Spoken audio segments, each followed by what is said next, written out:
So, I was thinking about wisdom and what is wise, and then I got to thinking about fishing and different kinds of fishing, and some kinds I'm not so good at, the complicated types, you know. But anyway, there's a lot of different ways of fishing, and it can be really simple, you know, like putting a sharp object through a small garden creature, right? And hoping that something tries to eat said garden creature, right? It can be a vast assortment of lures meant to attract fish through resemblance of bait and behavior or colors. And finally, you can really go crazy and take it to the limit and get some flies or fly fishing equipment and some fly tying equipment. You can study nature, and I knew a guy that did this, but he would go and study the forest and the trees around the rivers that he would fish, and then the fish that he caught, he would open up their stomach and look at all the contents inside, and he would observe his surroundings, like very scientific. And with this information, he would create these lures out of a vast array of peacock feathers and bucktails and bits of plastic and shiny things. And then he would have this huge assortment of flies, and he gave me some over the years. And he could always match the hatch, is what they would call it. So if he saw the fish eating mayflies, he would go into his kit and he'd pull out something that looks exactly like the type of mayfly that was hatching, and he would cast it into the water. And hopefully what would happen is that he would continuously catch fish while everybody else looked on with awe and amazement as they tried to drown their worms and didn't catch anything. But so what was the key to his success? Why would he catch more fish? Determination, work, study, knowledge, right? Knowledge of his environment, knowledge of the insects, of the fish, of all these things made him more successful than somebody that was just drowning worms out in the water, you know, which would have been probably me, drowning some worms. And he would always ask me, you know, when I would come home or come back to work on Monday or whatever, he's like, "So did you drown any worms this weekend?" And I'd say, no, I tried some other things besides that. But anyway, does that mean, though, that he's always going to have a perfect day, he's always going to catch fish? Or is the worm drowner guy going to occasionally get lucky? You know, this is true. So, no, it doesn't mean that he's always going to catch fish. He's going to have a bad day sometimes, but he's going to probably have a bad day less often.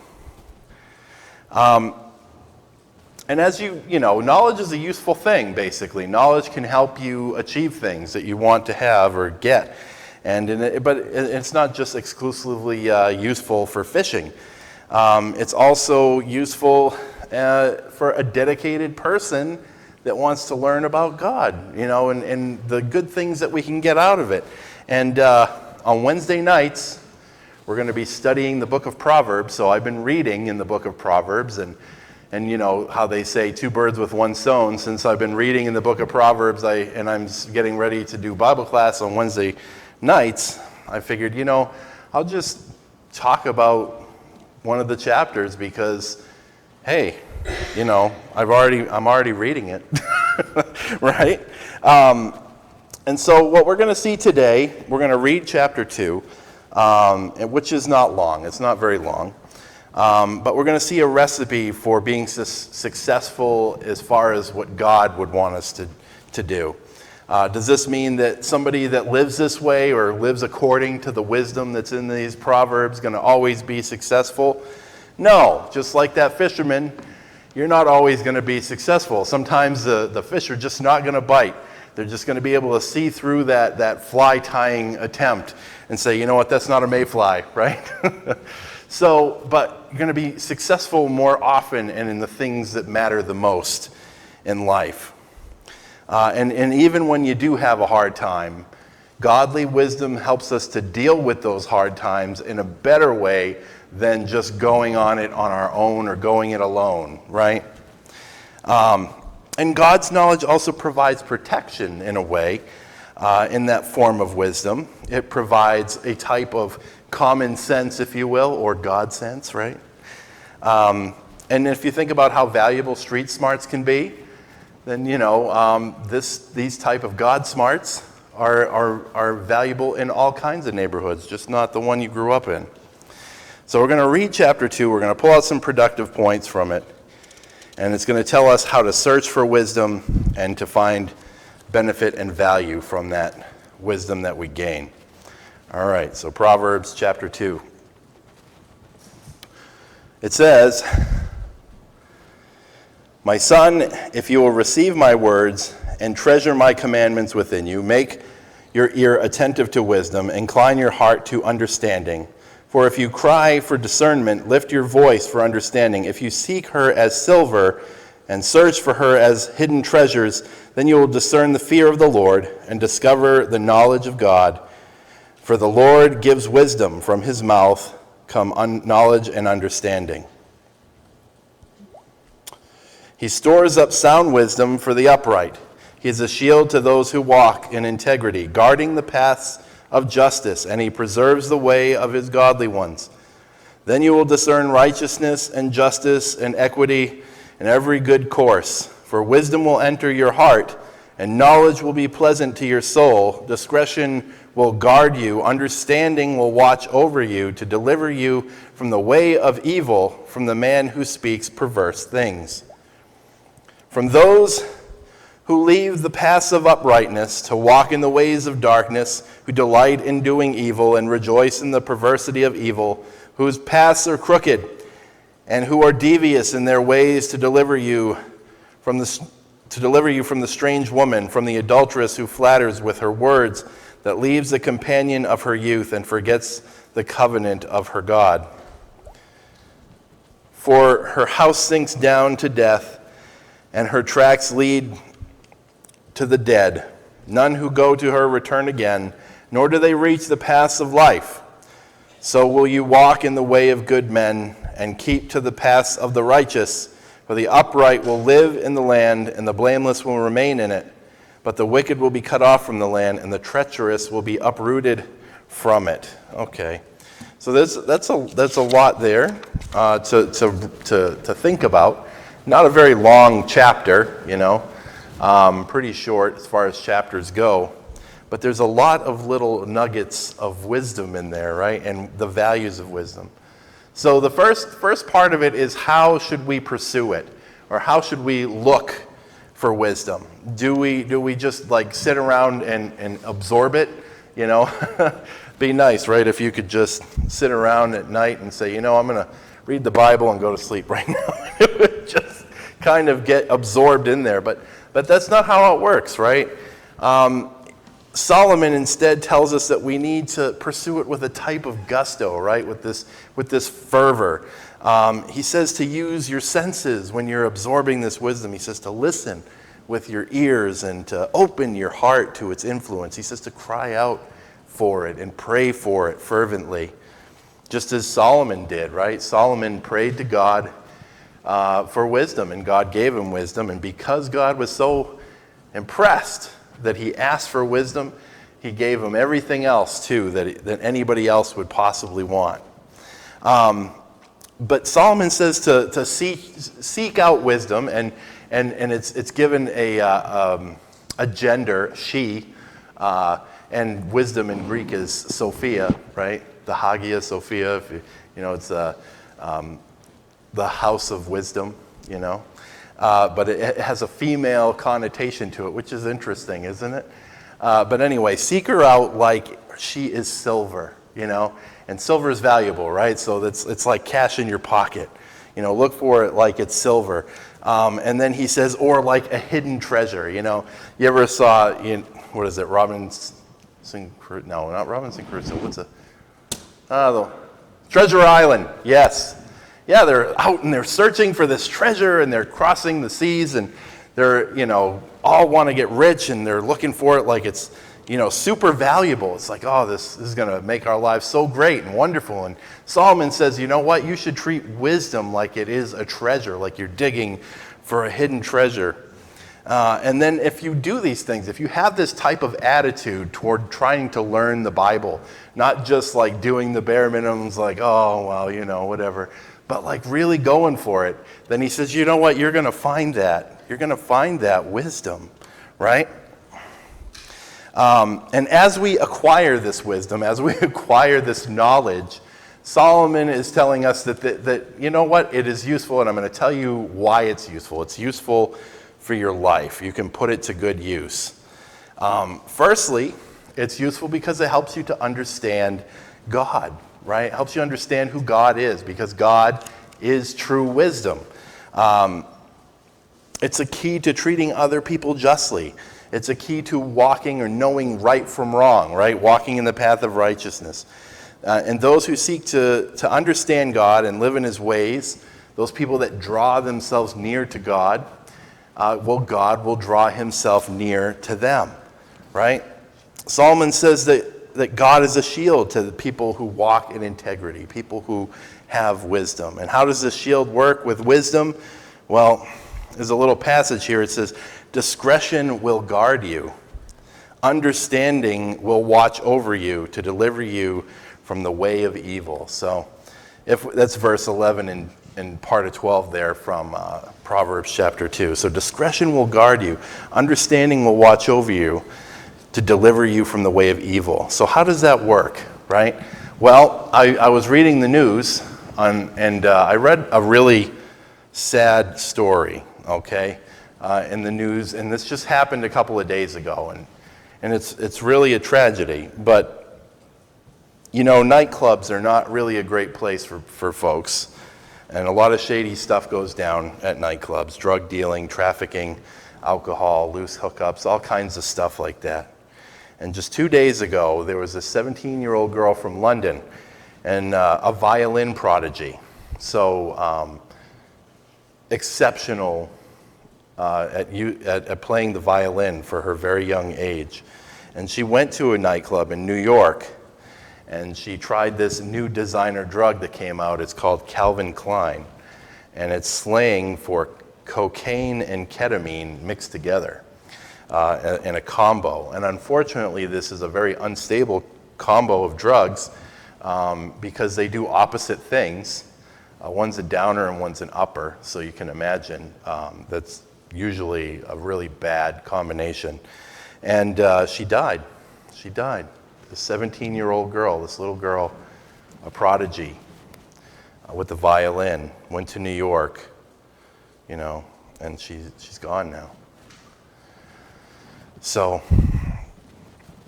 had she known that nightclubs are not a good place for a 17-year-old kid, had her parents taught her some wisdom, taught her something about it, then she'd probably still be alive today. And that's what Solomon means by discretion will guard you. If you know that someplace is dangerous and you shouldn't be there, then you're not going to go there, right?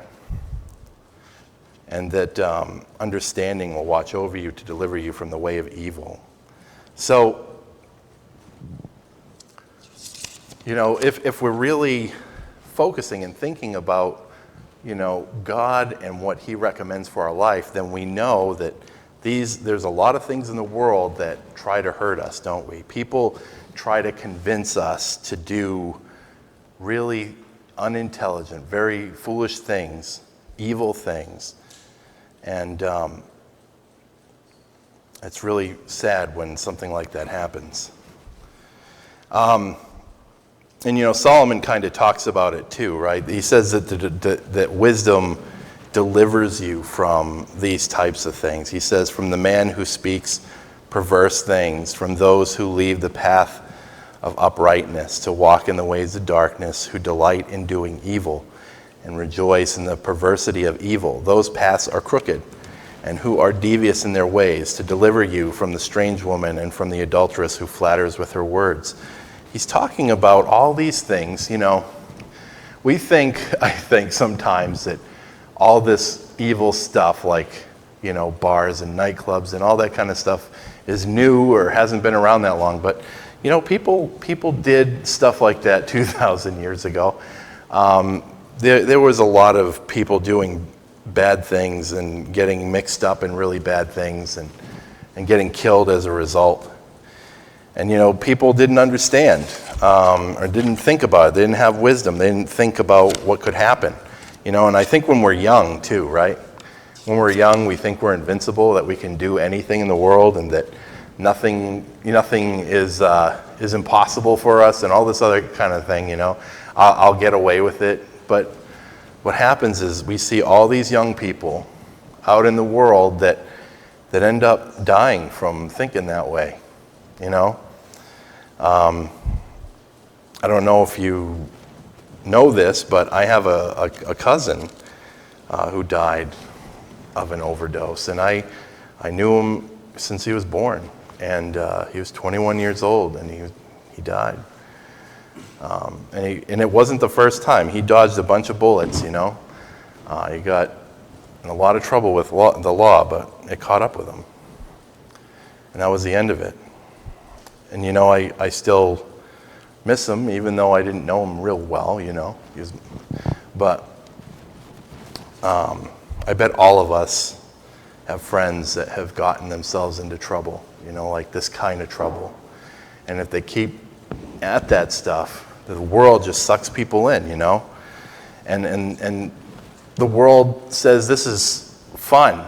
They say it's fun, and it often ends up in tragedy.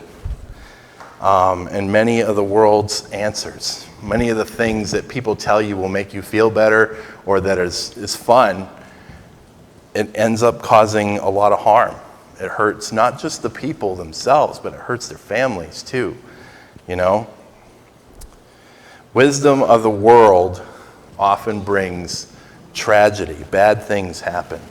And that's why godly living, sometimes you might be persecuted or oppressed, or people might not like you. In the United States, though, people just think you're weird for the most part because you're religious or you go to church. They don't really try to kill you usually. But other than those small things, the Bible teaches us to live our lives in a righteous and upright way. And sometimes it's hard to do that, but who said doing the right thing is easy, right? Who says doing good things is easy? It's not. It's not easy. And we mess up too all the time. I mess up all the time.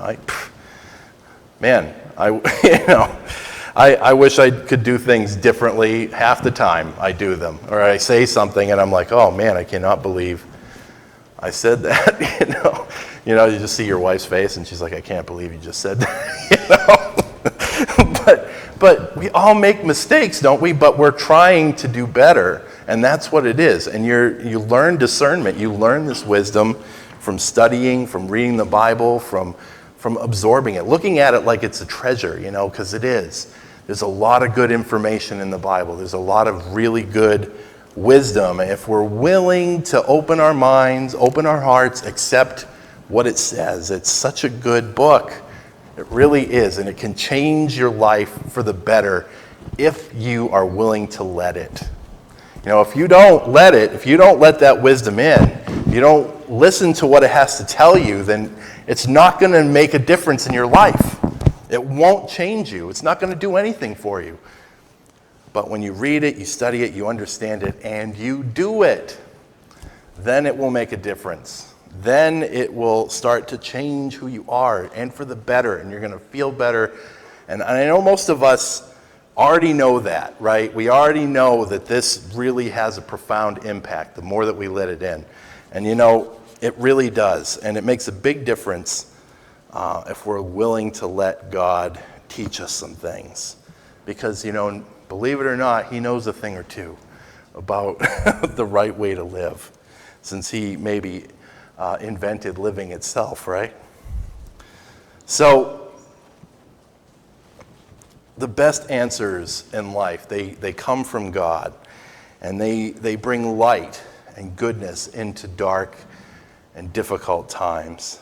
And if you're in search of godly wisdom, then look up the scriptures and look and find the answers. Dig for them, search for them like silver and like the hidden treasure that they are. And they'll guide you all the days of your life, and they won't steer you wrong. So, At this time, I'd like to offer an invitation.